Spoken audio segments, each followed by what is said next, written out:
to the Indian Contract Act 1872. And after discussing various kinds of offer, the next kind is general offers. What is general offer? Name is like general to anyone in the public. It's a kind of offer which is open to everyone, and whosoever wants to interested they can give their acceptance. Simply हम general offer को यही कहेंगे. तो आज के इस session में आइए देखते हैं what is general offer, how it constructs a valid contract, and we will discuss certain cases regarding this. And the students, this notes of this PDF is available on Telegram. You can check the notes of this on the Learn with NISHMAN name से आपको Telegram दिखेगा, वहां पर आप जाके इसको check कर सकते हैं. Here, what it says, general offer. A general offer is an offer to the public. ये एक ऐसा ऑफर होता है जो कि पब्लिक को दिया जाता है, टू एनीवन. एंड पब्लिक को भी किस चीज में, not limited person but at large. Okay, large and anyone who performs the condition. जो भी इस ऑफर से रिलेटेड कंडीशन को परफॉर्म कर देंगे वो आके इस ऑफर को बोल सकते हैं कि I have done the conditions as per your offer and now pay me, और you can construct a valid contract after acceptance. तो जिसने भी उस ऑफर की कंडीशंस को परफॉर्म कर दिया, इट मीन्स कि आपने उस ऑफर को क्या कर लिया है, एक्सेप्ट कर लिया है, deem to have accepted the offer. All right, general offer था, पर्टिकुलर किसी नेम पर नहीं दिया गया है कि स्पेसिफिकली इसी पर्सन के लिए ऑफर है. लार्ज नंबर का है. अगर आपको वो ऑफर सही लग रहा है और अगर आप उसके सारी कंडीशंस को परफॉर्म कर देते हो तो इसका मतलब आपने उस ऑफर को क्या कर लिया है, एक्सेप्ट कर लिया. एक एग्जाम्पल से समझते हैं my dear students. Suppose A makes an offer. क्या offer? That he would reward any person who finds his lost child. जो भी उसके बेटे को जो कि गुमशुदा हो चुका है उसको ढूंढ कर लाएगा, मैं उसको रिवॉर्ड दूंगा. This is general offer. ये एक पूरी पब्लिक को दिया गया. Anyone who find his lost child, उसको वो रिवॉर्ड मिल जाएगा, वो रिवॉर्ड क्लेम कर सकता है. So anyone who finds this child is deemed to have accepted the offer and there ensues a valid contract. जो भी इस बच्चे को ढूंढ लाया वो तुरंत उसने क्या करी, सारी कंडीशंस फुलफिल कर दी, ढूंढ दिया, और तभी की साथ एक कॉन्ट्रैक्ट भी बन गया.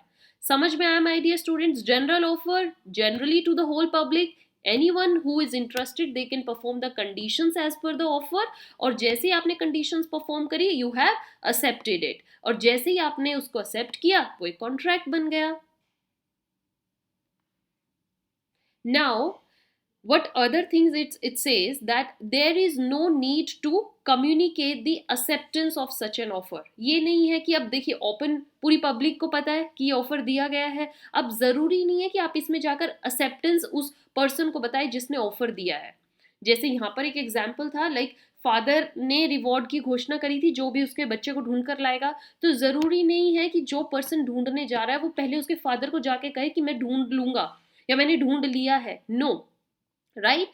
You can just find his lost child and then come with the child and say कि yes, now I have done your thing, I have accepted your offer, give me my reward.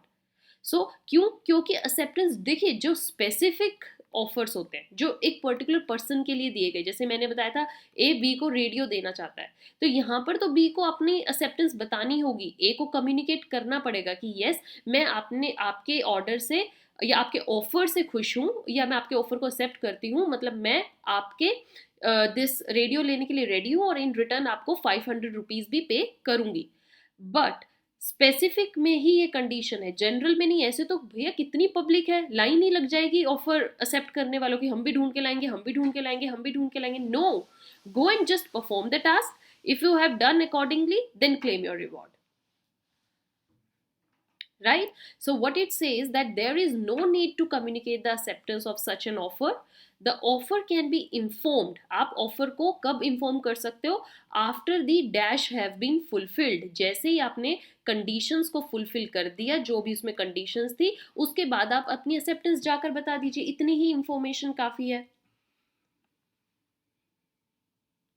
Then the next is as per section 8 of Indian Contract Act. Indian contract act का section 8 कहता है कि performance of the condition, जो condition दी गई है अगर आपने वो परफॉर्म कर दी, जैसे आपने बच्चे को ढूंढ लिया, प्रपोजल की जो भी ये बात थी, इज एन एक्सेप्टेंस, यही एक्सेप्टेंस होती है प्रपोजल की, right.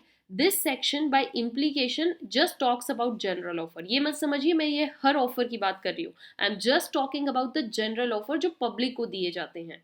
For in specific offers I have specially mention communication is must, my dear students, ये हमेशा याद रखिएगा, कम्युनिकेशन मस्ट है एक्सेप्टेंस की। In specific offer, general offer में बस जरूरी है कि आप कंडीशंस को परफॉर्म कर दीजिए। आइए समझते हैं यही वाला टॉपिक एक केस से। In Carlill versus Carbolic Smoke Ball Company है एक, Carlill versus Carbolic Smoke Ball Company, याद रहेगी। तो इसमें क्या था, defendants had advertised in the newspaper, में एक एडवर्टाइजमेंट देते हैं कि हम रिवॉर्ड देंगे हर उस पर्सन को 100 पाउंड का हु कॉन्टैक्टेड इन्फ्लुएंजा, जिसको भी अगर इन्फ्लुएंजा हो जाता है या कोई और डिजीज हो जाती है due to cold after having used smoke balls of the company, कि हमारी कंपनी की अगर स्मोक बोल यूज करने से अगर इन्फ्लुएंजा कोई और डिजीज हो जाती है किसी भी पर्सन को, तो हम उनको 100 पाउंड्स देंगे। ये कंडीशन समझ में आई। बट इसके लिए एक प्रिस्क्राइब्ड पीरियड भी था, लाइक विद इन 1 ईयर और विद इन 2 ईयर। अब क्या होता है, जो प्लेंटिफ है, मींस इसमें प्लेंटिफ कौन है, कार्लिल, कार्लिल को क्या होता है, इन्फ्लुएंजा हो जाता है, हैविंग यूज द स्मोक बोल, स्मोक बोल यूज करने से उसको क्या हो गया, इन्फ्लुएंजा हो गया, और उसी प्रिस्क्राइब्ड पीरियड के अंदर अंदर हो गया। सपोज कीजिए 1 ईयर थे तो 1 ईयर के अंदर हो गया, मतलब उसकी कंडीशन सारी फुलफिल होगी, इन्फ्लुएंजा भी हो गया, स्मोक बॉल यूज करने से ही हुआ है, और उसी टाइम पीरियड के अंदर हुआ। नाउ क्या करती है अब Carlill, she sued the company, company में जाकर केस फाइल कर देती है, किस चीज का, कि मुझे रिवॉर्ड चाहिए, ये कंपनी मुझे नहीं दे रही। द कंपनी अब क्या कहती है, वो क्लेम डालती है कि यहाँ पर आपने कोई कम्युनिकेशन नहीं दी थी कि आप हमारे ऑफर को एक्सेप्ट कर रही हो, आपने आकर हमें नहीं बताया था कि हाँ मैं अगर मेरे को इन्फ्लुएंजा हुआ आपकी यूज करने से बोल्स तो मैं क्या होगा, रिवॉर्ड क्लेम करूंगी। स्मोक बोल्स यूज करने से अगर इन्फ्लुएंजा होता तो वो कोई भी आकर क्लेम कर सकता है, यहाँ पर कंपनी ने ये थोड़ा कहा था कि हमें कम्युनिकेशन करनी है या हमें कम्युनिकेट कीजिएगा, ये तो एक जनरल ऑफर था, किसी भी पर्सन के लिए हो सकता है। तो यहाँ पर कोर्ट क्या कहती है, my dear students, this is the crux of this case, listen it carefully. It was held that contract is made with that limited portion of public के साथ उन्होंने बनाया था जो भी उनकी स्मोक बॉल्स को यूज करेगा, और who come forward and perform the condition on the faith of advertisement के faith पर जो भी आएगा। Thus यहाँ पर जो plaintiff था उसके सारी conditions fulfill होती हैं and defendants were made liable, जो कंपनी है वो liable है और उसको वो reward जो था 100 पाउंड्स का वो पे करना पड़ेगा to the plaintiff। Very easy, Carlyle versus Carbolic Company। Now come to the another thing, यहाँ पर अब आपको एक केस याद आएगा जो हम ऑलरेडी डिस्कस कर चुके हैं, दैट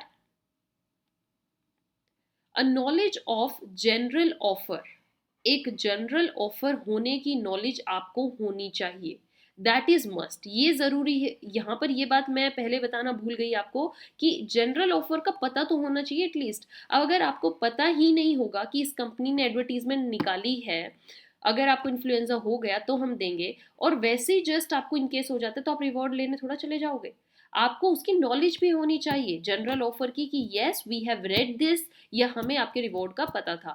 केस कौन सा है, Lalman Shukla versus Gauridatt, everyone you know. इसमें क्या था, if I again tell you, servant Lalman Shukla का जो डॉटर थी, आई थिंक नीस, या वो क्या हो जाते हैं, एब्सकॉन्ड हो जाती है, और उसने ये ऑफर निकाला कि जो भी ढूंढ के लाएगा मैं उसको रिवॉर्ड दूंगा, और इस दौरान क्या होता है, विदाउट नोइंग उसने ऑलरेडी अपना सर्वेंट भेज दिया था ढूंढने, सर्वेंट को अभी उस ऑफर का पता भी नहीं कि पीछे से उसका मालिक ये रिवॉर्ड निकाल रहा है। तो इट वॉज हेल्ड कि सर्वेंट जो था वो इग्नोरेंट था about the offer and his performance, उसने हालांकि नीस को ढूंढ लिया, कंडीशंस के अकॉर्डिंग काम किया, but that didn't amount to acceptance, उसने एक्सेप्ट थोड़ा की क्योंकि उसको नॉलेज तो थी ही नहीं, एंड हेंस कॉन्ट्रैक्ट भी नहीं बनता, और वहां पर जो डिफेंडेंट है वो लाइबल नहीं है, मीन्स जो उसके मालिक हैं वो उसको रिवॉर्ड देंगे ही नहीं, क्योंकि कहेंगे तुझे कैसे पता था, तुम तो जा चुके थे। right? So these are the certain conditions of general offer, and I hope you now understand how this offer is different from specific and cross offers. I hope you understood it, and my dear students, you can get the PDF of these notes on Telegram. I'm telling you again. Till then, have a good day. Thank you.